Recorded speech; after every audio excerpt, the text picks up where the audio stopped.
Hello everybody and welcome back to the Fortress of Solitude. Today we're going to be talking about Justice League Unlimited issue 18, written by Mark Waid, with art by Clayton Henry, colors by Tamara Bonvillain, and letters by Ariana Mayher. The villains join the Justice League as Batman contacts all League members currently out in the field, telling them all how much bigger the war with Darkseid is on the horizon, so they're going to need all of the help they can get, which is why they are bringing in some of the villains for extra manpower. Pairing the villains with a smaller hero team is probably the best idea ever. It makes sense, and like what Waid has been doing across the book since the beginning, it also means we can have some unique and creative team makeups like Captain Atom and Weather Wizard, or Green Arrow teaming with Giganta. It's some interesting team builds, and that made me really enjoy the book when it started, and it's something I'm going to continue to enjoy here with the villains. Captain Atom tries to get Weather Wizard to calm down as he begins wailing on a villain a bit too hard, causing Captain Atom to shield their target against the wizard's attack. Thanks to the attack though, the supervillain amnesty pilot program kicks in, which Shazam explains is when a villain does not behave in their team, they are sent back to the Phantom Zone, which Weather Wizard is thanks to going rogue.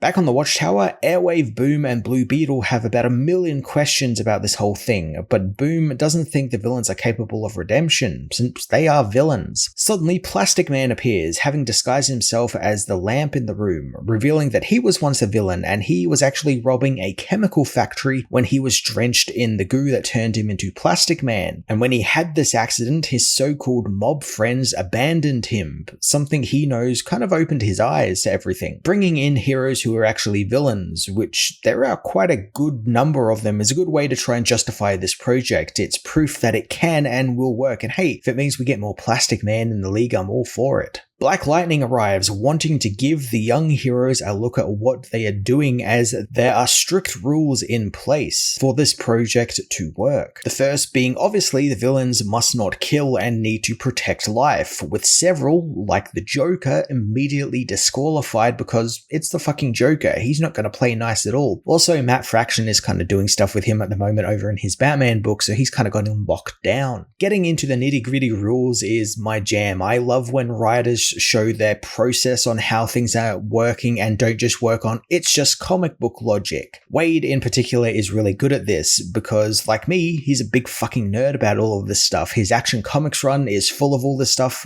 detailing how Superboy's powers work, how the secret identity can work in a modern age. It's all really cool stuff that I love getting to see in comics. On top of that, thanks to Mon-El, with help from Star Sapphire, each of the villain is infused with a special energy signature. So anytime a villain is judged to have done wrong and violated the project, they are zapped right back into the Phantom Zone, like we just saw with Weather Wizard. Black Lightning has one final interesting rule. The public must not find out about this project and what they are doing. The reasoning left a little vague, but I guess it's just because they don't want the public to panic because, if they learn the villains are now working with the heroes, they're going to think something's wrong with the heroes and, it's just going to cause mass panic. As the heroes go over the rules, Lex and his team finish up in Bialia, with Lex finding the captured scientists from the Synchronix project, being he knows all his rivals and where they are at any given moment, even when they are kidnapped. The men are worried about their families that were taken from the embassy, but Kid Flash and Dr. Occult have that sorted, saving them from the terrorists. Starro takes control of one of the scientists and gets him to safety as Wildcat asks why Starro is even getting Earth amnesty since he can go back into space, but Lex lets on that it might actually have something to do with Aquaman and what he saw during the Omega tournament, hence why Starro is now seemingly trapped on Earth. Interestingly, Lex doesn't actually reveal what his vision was, and it's something we actually have not seen. As again, it's just kind of like another mystery the book will now have to balance. I have to imagine Lex will be appearing in the Superman book at some point,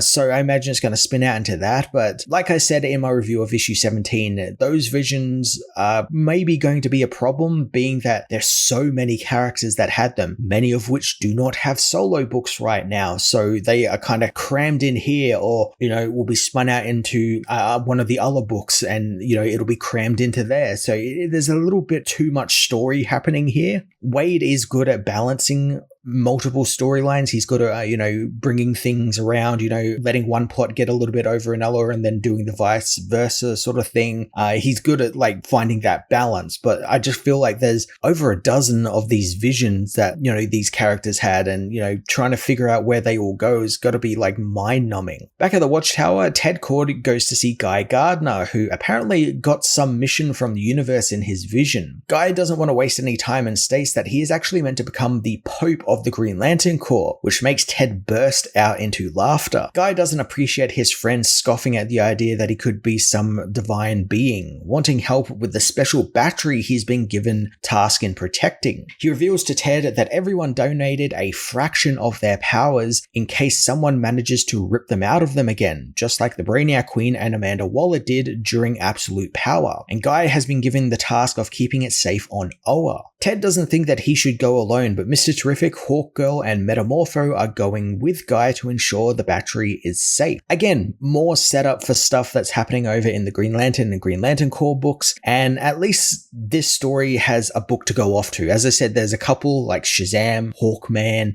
Captain Atom. All of those characters don't have books to go off to, so they kind of stuck here, and with Wade having to balance that with the villain stuff as well as what other plots he's got going, so it's a little bit too much, but at least this is one off the plate. It's also a plot that's very obvious where that's going to go. A battery full of like all the heroes' superpowers, or a fraction of them, they're gonna get taken by some villain out in space or something. It'd be interesting to see what happens in those Green Lantern books with that, though. Guy and the others blast off towards Oa as Ted checks in with Manhunter, Booster Gold, and Mary Marvel, who are also starting their own quest to head off into the timeline to look for Superman, which Wade is actually currently writing over in Action Comics. So we're kind of seeing the beginning of their mission, which is something we have not seen in that book. So I kind of like him sort of rounding off that edge at the beginning there and showing us the beginning of their trip. Booster explains that they know that Superman voluntarily disappeared, but they are going to go and get him since he's too necessary for the world. And besides, Booster feels obligated ever since Superman rescued him from the Absolute Universe. Manhunter and Mary are there to babysit Booster and make sure he doesn't mess up the timeline any more than it already is. The team head off into the timeline in the time bubble and almost immediately run into Epoch, the Lord of Time, who attacks the heroes and leads directly into the most recent Action Comics issue. Back in Bialia, Lex meets with his old rival, Dr. T.O. Morrow, the mastermind behind the kidnapping of the scientists. Lex knows that Morrow pulls technology from the future and pretends he invented it, which the villain does as he teleports in a device which blasts the League with a sonic wave. The villain reveals that he was going to use the scientists to replicate this device and extort Bialia for billion, but until then, he's just going to use the heroes as a testing exercise for the device to show that it works. Lex recognizes the device as a molecular disruption machine, something he is impressed by, so he ends up turning on the other heroes, wanting to cut a deal with T.O. Morrow. Giganta thinks that she can just smash the machine apart, but as she gets closer to it, her fingers on her hand snap back, breaking them all at once. As the building starts coming down around them and Giganta holds it up to protect the others, the device suddenly stops, as Lex reveals that he didn't actually turn on the team, which with the rules we set up earlier on in the book makes sense since he didn't immediately get jumped back into the Phantom Zone. Lex reveals that he bought the machine from Morrow using his own superpower, money. He knows the local authorities will eventually catch Morrow before he has the chance to spend any of the money Lex gave him, but all Lex actually wants them to know is that he saved the Justice League. And not just that, he wants everyone in the world to know, as